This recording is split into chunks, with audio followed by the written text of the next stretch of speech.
Next speaker is the General Manager of People Who Care. Andrew York has worked in not-for-profits for over 20 years and he's really got a deep passion for seeing social change occur for the disadvantaged. He's been General Manager for People Who Care for just over 7 years, and today he'll share some of the innovative strategies that they use to engage diversity on their boards. Please welcome Andrew York. Thanks everyone.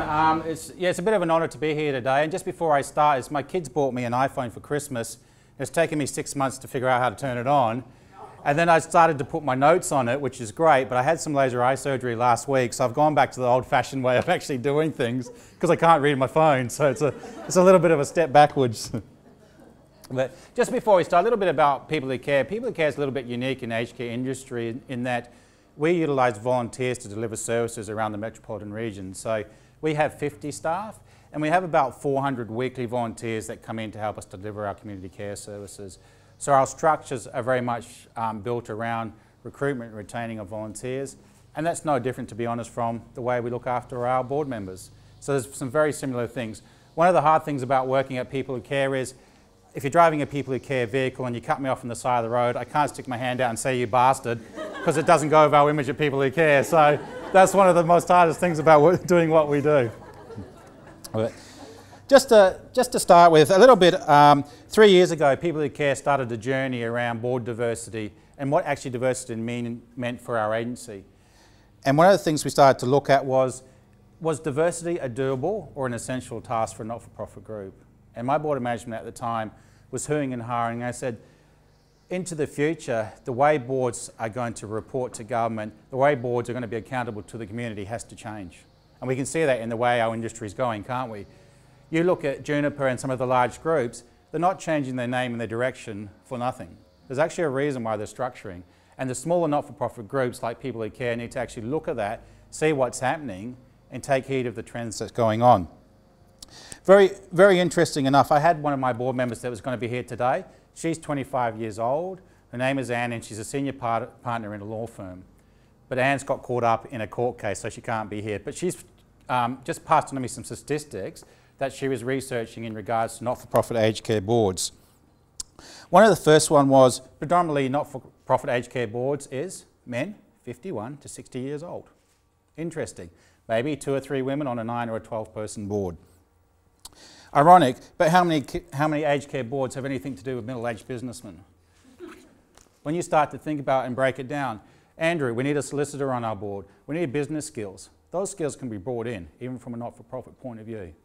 So we began to challenge our thinking around some of the issues that we were facing. One of the interesting things that research indicates many, if not most, not-for-profit aged care boards aren't making a lot of headway in regards to their board diversity or their agency diversity.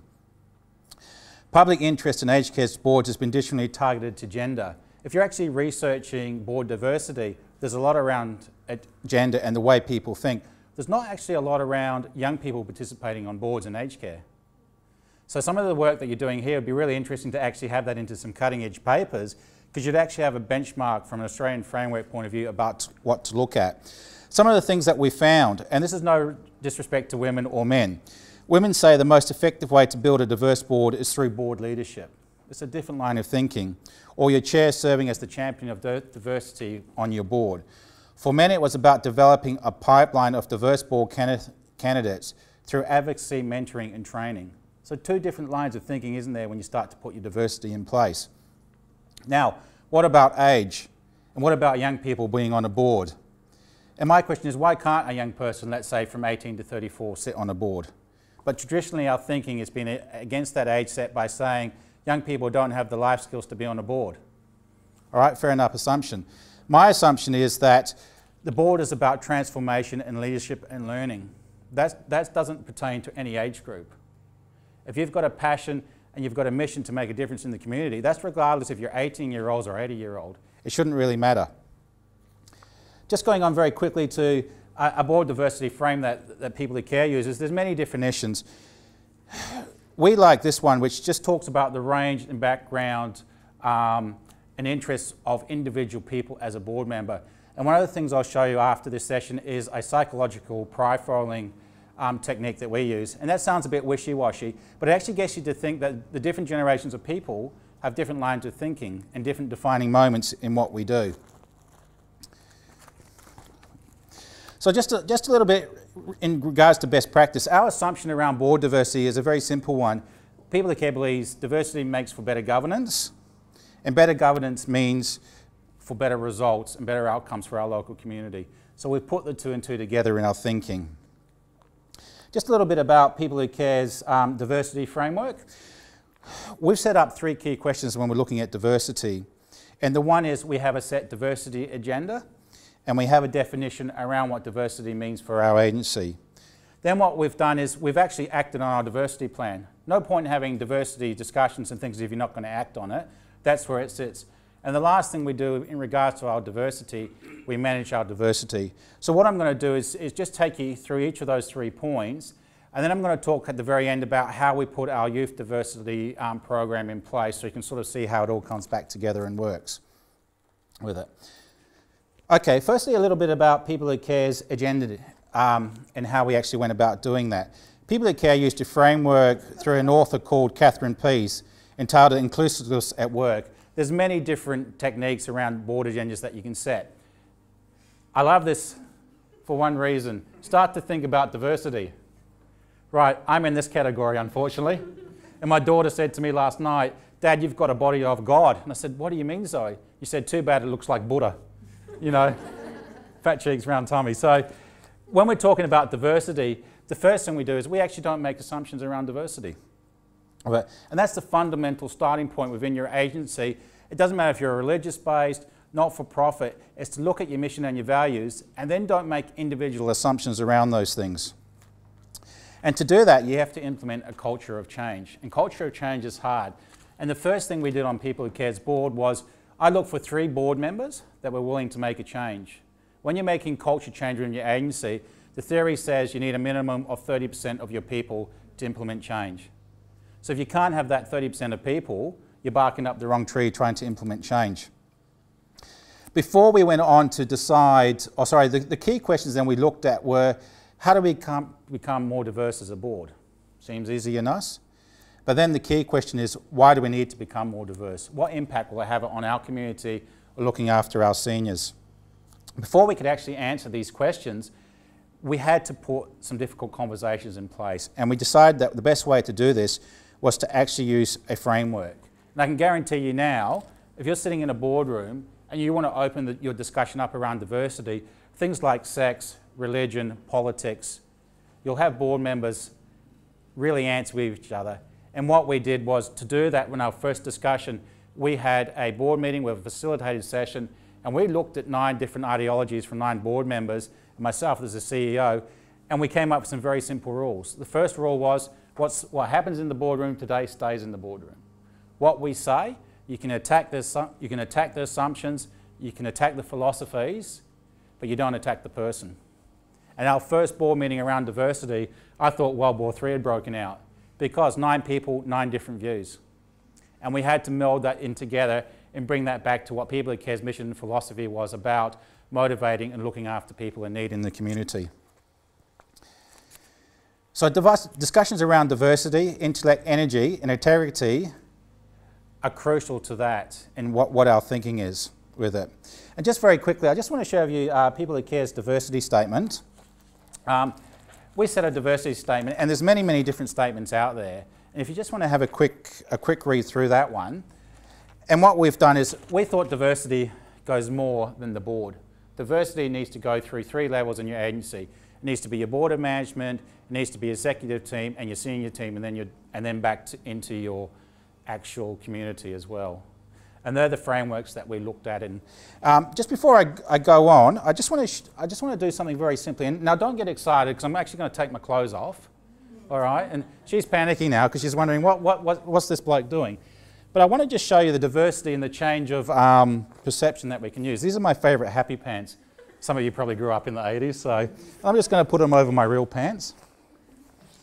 I'm going to take my shoes off because I just like the feeling of carpet on my socks. And I'm going to put a hat on. Now, I'm a Bob Marley fan. This is Misspent Youth. And this is my diversity hat. And what I just want to illustrate is I came into this room as what? Middle-aged man, pair of pants, shirt, and that's what your thinking was. By changing the way we look at diversity and our thinking, we can create different cultures within the boardroom and within your agency. So I look completely daft here and I've just lost all my credibility over the last 5 minutes, but that's okay, because what I'm challenging you to do is to think differently. Don't think as a 40-year-old or a 50-year-old, as a 21-year-old. Change the thinking around what you're actually doing with it. Now, the way we act on our diversity statement at People Who Care was we had to create some different systems and things to put in place. And this is difficult. One of the things we joke about is it's not-for-profit, and this is what set off our original argument at our board level. Our facilitator brought in this cartoon. And the argument we all know in history was when the Titanic sank, it was a big iceberg that sunk the Titanic, wasn't it? We all know that for a fact. Did everyone see the iceberg? Why couldn't it have been a little iceberg in training that sank the Titanic? So our line of thinking changed. So strategic thinking around what we're thinking was thrown open to interpretation. And that was the fundamental starting point around questioning where we were and what we were doing. One of the key things when we're setting a board agenda is to look at these four things. And we've talked a little bit and we've heard a little bit today in regards to when setting goals, what do you want to do? Many boards set goals around we want 2 females, we want 5 males, we want a lawyer, we want 3 young people and so on. That's got benefits on both sides. But the bottom line is, why would you necessarily want to impose a quota on your board? What's central to your board? It's not 2 women, 3 men and 2 lawyers. It's having 9 people passionate about your mission and your value. That's what drives you forward, not people that are a lawyer or someone else. There's skills that can be purchased in, aren't they? So you've got to make sure there's that connect between what we're doing. So when we're looking at tokenism, we've actually found that filling a board quota is not necessarily a great thing in regards to the mix and match. You have to keep your thinking a little bit open. And then we looked at how do we connect with the local community? And when we're talking about connecting, what does that mean? And one of the things that People Who Care has used recently to recruit some board members, I went to Hayes Recruitment Agency and I said, can you run an ad for us? And I said, what do you mean? We only recruit paid staff. I said, no, I want you to run some ads. I want you to do some research and look at how we can recruit board members from a Hayes recruitment point of view. A little bit unusual. We could place the stuff on the Waker site and all those other ones, but we actually wanted to go outside the square and look at the mix and match and skills of what we were doing. So that was about creating and connecting with the community on multiple levels. And then we looked at how do we actually involve people? How do we find promising candidates that we connect with? And one of the things as a volunteer-based agency, when we're connecting with our volunteers, my volunteer development managers ask one question. Do you believe in what People Who Care does? Do you believe in our mission and vision and values? If their answer is no, we say, thank you very much for your time today, but here's another agency you can go and work to. No different from connecting with our board members and that alignment of what we're doing. The next part of what we do is look at how we involve people. This is about identifying promising candidates that might want to make a difference in our community. And the board's commitment to inclusiveness at list level is articulated clearly. And sometimes it's through a recruitment process, sometimes it's through me sitting down and having a conversation before a board member goes to our chair. We look at a range of strategies that we can put in place. And the last thing is that pipeline of where do you find board members from? Traditionally, aged care is about people you know, acquaintances you know, and you have to look outside that sort of narrow perspective of what we're doing. And like I said a bit earlier, I'm very selfish in regards to this because I've got 20 years to work, and when I retire, I want the system working well and looking after me. So by getting some of this stuff in place now means I've got it sorted out for the future. Yeah. Just in regards to monitoring and measurement of our diversity plan, it's very simple. Our key things. Classical service improvement technique, isn't it? With what we're doing. All right, we want to keep our funders happy, meet the community care standards. All right, we're driving our board to a new level where the industry wants to go. The thinking's changed around diversity, sustainability, and one of the key things from our board point of view, even including diversity, is that in years to come we're going to have less aged care providers, we're going to have larger aged care providers, and we might only have smaller niche providers. So People Who Care, even around their diversity, has to look at those challenges and think, well, where do we sit within that strategic planning side of what we do? So we stay focused on what we do. A bit unusual for People Who Care, we run the largest Indigenous aged care program in the state. 60% of our clients are also from a cultural background. People say, oh, no, we don't believe that, Andrew. but our reality of what we do, it is. So our focusing around those clients and those needs has to change. Very, very key to us every board meeting. One of the things on our agenda, we always talk about diversity and strategic planning. And diversity, we always ask, what have we done this month to plan, to do, to check, and actually act on what we're talking about in regards to our diversity from a board level, from an agency level. And then we create a climate for change through ongoing communication. Safe place from a board point of view. The conversations that stay or happen in our boardroom stay in our boardroom. Very important. Because once you lose that respect and dignity of a colleague or a board member, the whole process starts to fall down with it. Now, I just want to share with you an example. Young people are very scary. And asking my board of management, why could I put young people on a board? It's just not done, Andrew. It's not going to happen. What benefit is there? You know what? I agreed with all those things. But I'm just going to share with you briefly how we actually did this. And the question was, Andrew, what value can a young professional or person bring to our board? Logical, traditional aged care thinking, wasn't it? And the easy bit to the question was, People Who Care already had a diversity framework in place. So I'd already won that argument 3 years ago. So there wasn't an argument around that. But then they said, Andrew, all right, put your money where your mouth is. How are you going to create a pipeline, connect and involve people? So I thought, okay, what's really unique in what we do? Swan Chamber of Commerce is probably the most proactive chamber of commerce in the metropolitan region. And I went to them and said, I want to sponsor a young chamber of commerce under Swan. And they just looked at me. And they came back a few weeks later and said, okay, Andrew, what's your motive? And I simply said, well, the motive is I want to get young people involved in the Swan community. I didn't say I wanted a pipeline for People Who Care potential board candidates. And then a few weeks after that, I met with Swan Districts Football Club. And I did the same thing. I said, I want to put a sponsorship sign up at Swan Districts Football Oval with People Who Care on it. And all I want in return is access to your young leadership program through BHP 3 times a year to go and talk about People Who Care. And all of a sudden what I'd done was I created a pipeline of potentially 300 to 500 people that knew about People Who Care. I wasn't saying to all of them, do you want to be on the board? But I created a system in place for very little money that meant I had professional people or young people on tap around what we were doing with it. The involvement side of it, so I had the pipeline. The connections were very simple. Go to network meetings, enjoy a beer, have a wine, go to the footy club, wear my People Who Care shirt. And they used to hate it. I would sit down in the change rooms after they'd finished and said, hey, you talking to me this week or not? And they got quite used to me actually being at Swan Districts, trying to challenge their thinking around their team leadership, their captains, their co-captains, and saying, all right, this is the footy club, but why can't that leadership potential work in the community on a not-for-profit board with it? The involvement side then was very simple. When we got to the involvement side and I presented a number of young board candidates to the board, you know what the simple thing was? They forgot they were young people because those candidates came in and they had such a passion for People Who Care and making a difference in the community. The age factor wasn't taken into account. And I found that really interesting after I'd had these huge conversations and battles around putting young people on the board. So the thinking was there, and the thinking was if you can make a difference through being passionate enough, that's what we need from a board point of view. And the last thing we did was around that monitoring and measuring, and we're still doing that because we're only sort of 2 years into that framework. At the moment, we've got 2 young professional people on our board. One is a lawyer and one is an accountant. And we've got a trainee board position from someone from Swan Districts Football Club as part of their leadership through their BHP program, gets to come and listen to how our board works and how our leadership works from a governance point of view with it. Just before I finish off, I just want to do a very quick exercise. When I started at People Who Care, I was a very young general manager. I was 35 years old and I'm 41 now. And the beauty about looking around this room today is half of you are older than me and half of you are younger than me. I've always reported to a board of management that is 60 years plus. So my thinking, my behaviour, my values was different. And the way I even present to the board now is far different from what a traditional general manager would be.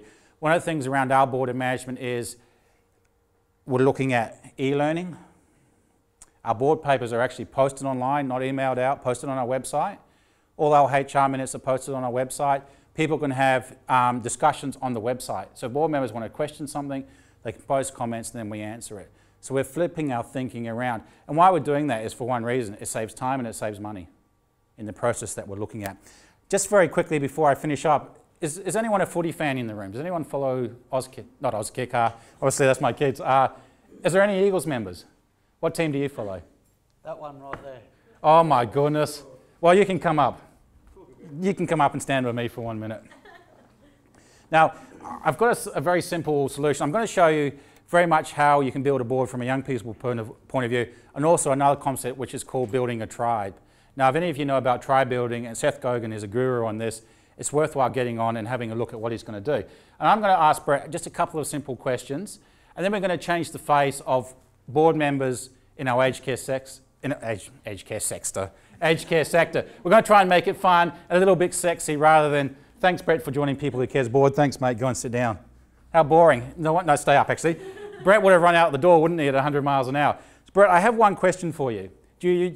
Obviously you're a passionate Hawthorn fan. Yes. Which one team do you hate in the AFL? Is there another team, apart from the Eagles? AFL would probably be Carlton. Is there any Carlton fans in the room? Is there any other football fans in the room? Okay, what fan are you, sir? What club? Oh, I would hate the Dockers because I'm an Eagles fan. So just because you're standing next to me, you can hate them. Unfortunately, I'm also a member of the Dockers. Well, this is not working very well, is it? So, anyway, now, Brett, just out of curiosity, do you enjoy a bottle of wine, or do you know someone that drinks wine? Okay, very good. So, I've got you now as part of my feral football team, and I want you to say after me, Andrew. Andrew. I promise. I promise. To donate. To donate. $1 million. $1 million. To people who care. To people No, I'm just joking. You don't have to do that, actually. What I'm going to do, Brett, is I'm just going to simply give you a bottle of wine, and I want you to say one thing for me. So just stay up here for 1 second. Brett, if you could just read the screen. This is one of People Who Care's values. Could you just say that for me? We are committed to realising a caring community, one in which those who are able to look after those in need. Okay, great. Now just stay up with me. So can you come up as well? Now, I take it you like a glass of wine once a year, or? No. It doesn't matter. You're getting a bottle of wine anyway. He loves it. Now, I want you to shake Brett's hand, because obviously you're a fellow football fan and you hate each other. But rather than fighting for 1 minute, we're going to be unified because you both drink wine. So I'm going to give that to you. Now, can you both just say this again? Where are you from? Oh, I love that he's from South Care and he has to say People Who Cares mission and values. It's great. So if you could say that together. All right, off we go. My wife was one of your drivers for many years. Oh, well, even better. All right, are you ready together? We are committed to realising a caring community, one in which those who are able to look after those in need. Okay, thank you. Just stay up. Isn't it? Now, is there anybody else? I'm running out of wine because I'm on a very low budget. Come on up. Do you follow footy? I can pretend to. Okay. You can be a Carlton fan then, because I want to see some aggro. There's wine involved though. All right.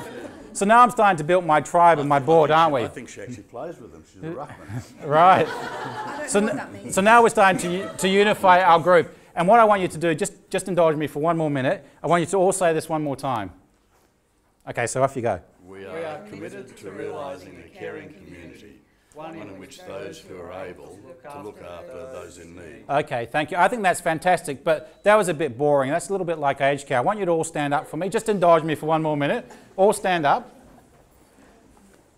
You probably think I've gone completely off my rocker, and I probably have.